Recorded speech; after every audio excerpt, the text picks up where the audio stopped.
question now. Yes. Any question from Germany? I had a question, but I got the answer before.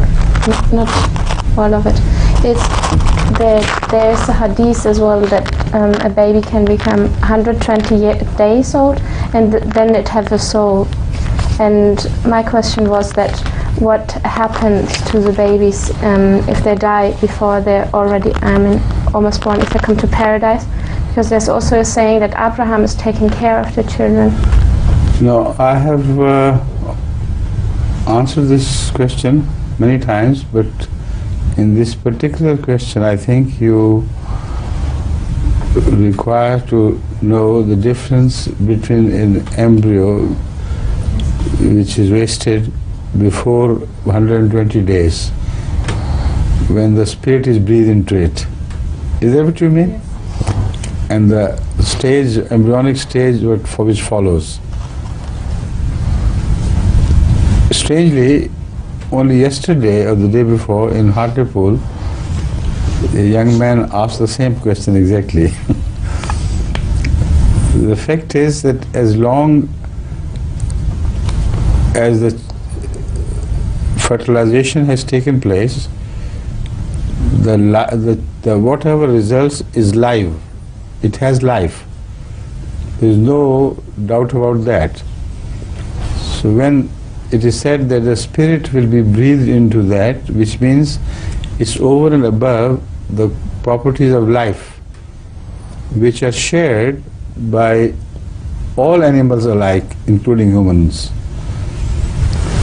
So when we mark this distinction between just life and the life in which God has breathed a soul, or angels have breathed a soul, the difference is mentioned in the Quran, that when this child is delivered, he is delivered Samiyam Basira, and also with the faculty of mind to decide, Fuad, with which he can decide between right and wrong. So these are the things which are highly important, because although other animals also see and hear, but they do not have that ultimate analytic machinery or highly organized computer in the mind, which is given two choices, to take the right course or the wrong course. They follow their intuitions blindly. They don't have any particular authority to disregard their intuitions and whatever messages are imprinted on their genes. For instance, a cow cannot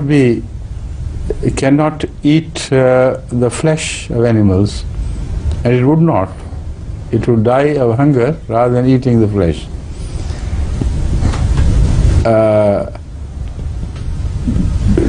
Any beast, like tigers, would die in hunger instead of eating the vegetables which normally make the diet of vegetarians. So is that piety on the part of the lions that they do not eat vegetables? Is it a piety on the part of the cow that it does not eat the flesh?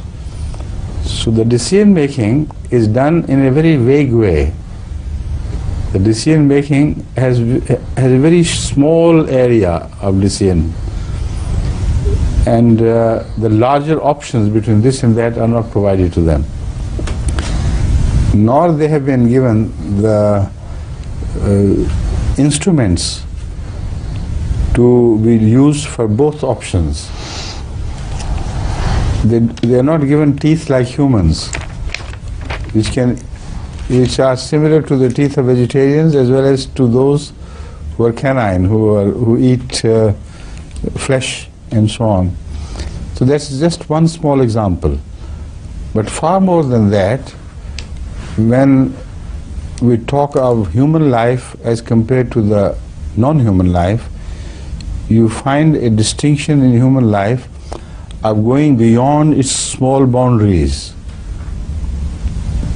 to such vast distances that it's unbelievable in animals that they could ever imagine such things. All animals are aware of their small surroundings and not beyond that. They never sit and contemplate what sort of animals kabutars or the pigeons are. If they are cats, they eat the pigeon when they come their way, but they never contemplate on the nature of pigeons. They never contemplate on the nature of cows and the nature of horses.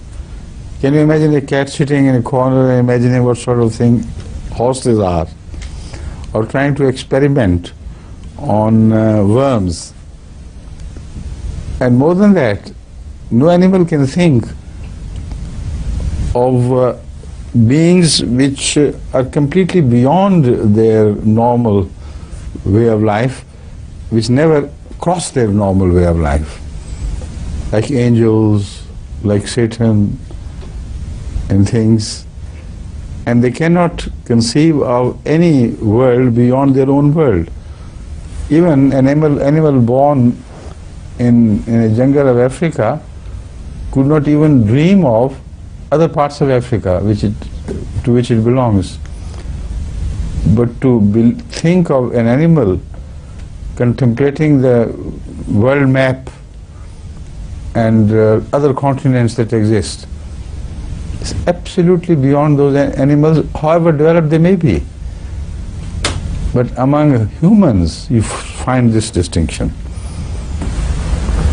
They can grow beyond their limited world to an unlimited journey of conception. They go to the corners, very corners of the universe through calculations, through mathematical, higher mathematical formulae and this and that, but they do conceive something which is absolutely beyond animals to do. Now, all this indicates that they are now prepared for communion with God. Had they not been given all these qualities, it would be impossible for humans to be in communion with God. So that, I believe, is the line of demarcation which is created at the moment when life is breathed into the embryo after 120 days. If it dies before, it will be just any animal. So for it to be preserved for the hereafter and transferred to the hereafter is not sensible. So but still there is one important thing, that even when the life is breathed into the children within the uterus of their mothers, we have no knowledge of their ever being transferred to the life after. Because Ahmad sallallahu alaihi wasallam has spoken of only such children who die of young age, after they are delivered, not before they are delivered. So that quality of which we can refer to as human qualities against, different from the animal qualities, which begins to be nurtured at the time when the soul is breathed into the embryo, that goes on developing until the delivery. And before the delivery, if that something dies, it cannot be said that it had gained an independent existence. So it is a sort of no man's land. We see the differences very clearly between the living mass, which is before 120 days, and the developed something which appears after 120 days. Difference there is. And that is the difference which will make a human later on. But before the delivery, if they die, we have not heard of any mention of their being transferred from Muhammad sallallahu alaihi wasallam, from the about their being transferred to the hereafter. So those who are transferred to the hereafter are the souls of young babies who have once breathed into this world, and from then on they are under the care of God. When they die innocent, they are sent to a special place in heaven where, according to Hazrat Sallallahu Alaihi Wasallam, Hazrat Ibrahim is given the charge of these babies to develop them. Until a time, we don't know whether a trial would be there or not, perhaps not, but they will be perfectly developed and brought up to be able to enjoy the life of heaven, or not hell, of course. No such babies are mentioned to have been given to hell. Right? Thank you.